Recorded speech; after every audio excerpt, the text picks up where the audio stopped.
Lord Prince একাডেমিতে আপনাকে স্বাগতম। আসুন, আজকের বিষয় হচ্ছে বাংলাদেশ সংবিধান। বাংলাদেশ সংবিধানের কিছু গুরুত্বপূর্ণ তথ্য দেখে নিই। প্রজাতন্ত্রের সকল ক্ষমতার মালিক জনগণ বলা হয়েছে অনুচ্ছেদ 7-1। জাতির পিতা সংবিধানের উল্লেখ করা আছে 4-ক অনুচ্ছেদে। সরকারি চাকরিজীবীদের বয়স 62 বছর। চতুর্দশ সংশোধনীর মাধ্যমে পিএসসি চেয়ারম্যানের বয়স 62 থেকে 65 করা হয়। বিচারপতির বয়স 67, যেটা 14তম সংশোধনীর মাধ্যমে করা হয়। শ্রমে নিয়োগের সর্বনিম্ন বয়স হচ্ছে 14 বছর। সংসদ অধিবেশনে 2টি বিরতি, সর্বোচ্চ হচ্ছে 60 দিন। বাংলাদেশ সংবিধানের নাম হচ্ছে the People's Republic of Bangladesh. গণতন্ত্র ও মৌলিক অধিকার মানবাধিকার নিশ্চয়তা দেওয়া হয়েছে 11 নং অনুচ্ছেদে। 11 নং অনুচ্ছেদের তুলে দেওয়া হয়েছে 11 নং অনুচ্ছেদে তুলে দেওয়া হয়েছে মৌলিক অধিকার সম্পর্কে বলা হয়েছে 3য় ভাগে। আর মৌলিক অধিকারের টোটাল আর্টিকেল হচ্ছে 22টি। মূলত 22টি আর্টিকেল রয়েছে, যেখানে 18টি অধিকারের কথা বলা হয়েছে। পরবর্তীতে আসছে চিন্তা ও বিবেকের স্বাধীনতা, বলা হয়েছে হচ্ছে 39তম অনুচ্ছেদে। মৌলিক অধিকার বলবৎকরণ 44 ধারা নং 44। মৌলিক রাষ্ট্রপতির অভিশংসন ক্ষমতা বলা হয়েছে 52 নং অনুচ্ছেদে। রাষ্ট্রপতির বিচারপতির নিয়োগ দেয় 48 ধারা অনুযায়ী প্রধানমন্ত্রী কর্তৃক বা তাহার কর্তৃত্বে এই সংবিধান অনুযায়ী প্রজাতন্ত্রের নির্বাহী ক্ষমতা প্রযুক্ত হইবে। অর্থাৎ নির্বাহী ক্ষমতার প্রধান থাকবে হচ্ছে সবসময় প্রধানমন্ত্রী। ন্যায়পাল সম্পর্কে বলা হয়েছে 77 নং ধারায় আইনসভার সভাপতি স্পিকার। তারপরে ফ্লোর ক্রসিং হচ্ছে নিজ দলের বিপক্ষে অবস্থান নেওয়া। প্রোটোকল পদমর্যাদা। হোয়াইট পেপার হচ্ছে শ্বেতপত্র, যা দেশের গুরুত্বপূর্ণ আইন ও নিয়মকানুন সংবলিত দলিলপত্র। বা ইলেকশন দ্বারা বোঝানো হয় উপনির্বাচন, যেটা 90 দিনের মধ্যে সম্পাদন করতে হয়। Bangladesh state requisition and tenancy act pass হয় হচ্ছে 1950 সালে।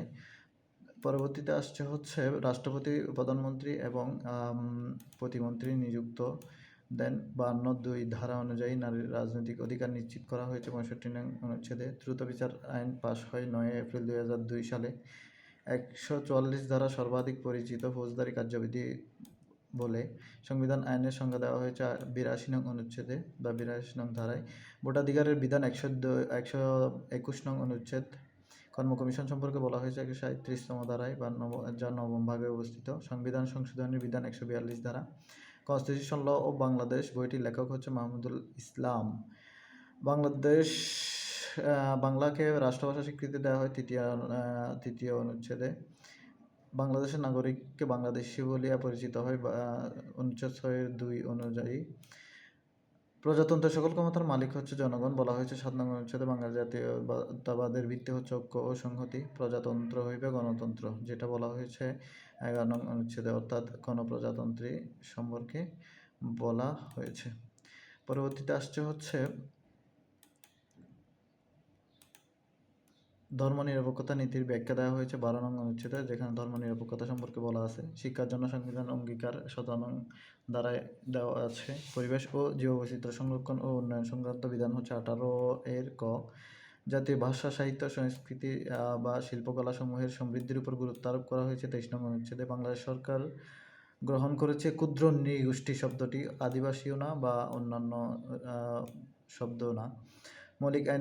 মৌলিক অধিকারের সামঞ্জস্য আইন বাতিল বলে গণ্য করা হবে 26 নং অনুচ্ছেদ অনুযায়ী। দাবি মুক্তির বিধান 46 ধারা। কতিপয় আইনের হেফাজত 47 নং অনুচ্ছেদে বলা আছে। সকল নাগরিক আইনের আশ্রয় লাভের অধিকার রয়েছে 31 নং অনুচ্ছেদ, বিল অফ রাইট বলা হয় যেটাকে। চলাফেরার স্বাধীনতা বা 36 নং অনুচ্ছেদ। সম্পত্তির অধিকার বা 42 নং অনুচ্ছেদ। রাষ্ট্রপতির দায় মুক্তি 41 নং অনুচ্ছেদ।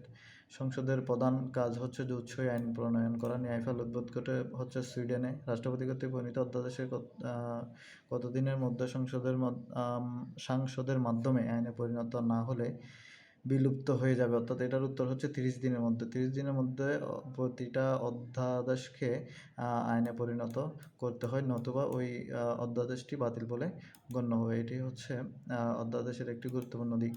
তার পরবর্তীতে আসছে সুপ্রিম জুডিশিয়াল কাউন্সিলের প্রধান থাকে হচ্ছে প্রধান বিচারপতি। সুপ্রিম জুডিশিয়াল কাউন্সিলের সদস্য থাকে 3 জন। মৌলিক অধিকার রহিত হয় হচ্ছে জরুরি আইন ঘোষণা করলে। পূর্বে উক্ত ঘোষণার বৈধতার জন্য অর্থাৎ জরুরি অবস্থা ঘোষণার পূর্বেই উক্ত ঘোষণা বৈধতার জন্য স্বাক্ষরের প্রয়োজন হয় প্রধানমন্ত্রী। জরুরি অবস্থা ঘোষণা করা হয় 141-এর ক অনুচ্ছেদ অনুযায়ী, আর এটার মেয়াদ হয়ে থাকে 120 দিনের বেশি হতে পারে না। সংবিধান সংশোধন বিধান আছে হচ্ছে 142 নং ধারায়। আন্তর্জাতিক চুক্তির কথা বলা হয়েছে 145 নং অনুচ্ছেদে। বিশ্বের সবচেয়ে প্রাচীন সংবিধান হলো সান মারিনো দেশের। বাংলাদেশ সংবিধান রচিত ভারত ও ইউএসএ বা ইউনাইটেড স্টেট অফ আমেরিকা এর সংবিধানের আলোকে বাংলাদেশ সংবিধানের মৌলিক বিষয় অপরিবর্তনযোগ্য। এটা বলা হয়েছে 7 খ অনুচ্ছেদ মতে। মৌলিক অধিকার লঙ্ঘিত হলে মামলা করতে পারে 102 নং অনুচ্ছেদ বলে, অর্থাৎ যেটাকে আমরা রিট বলি। জীবন ধারণের মৌলিক উপকরণ, অন্ন, বস্ত্র, শিক্ষা, চিকিৎসা, বাসস্থান, আশ্রয় ইত্যাদি। বাংলাদেশ সংবিধান স্বাধীন বিচার ব্যবস্থার পাশাপাশি উল্লেখ আছে প্রশাসনিক ট্রাইব্যুনাল, যেটা 117 নং অনুচ্ছেদে উল্লেখ আছে। ধন্যবাদ, আজকে এই পর্যন্ত।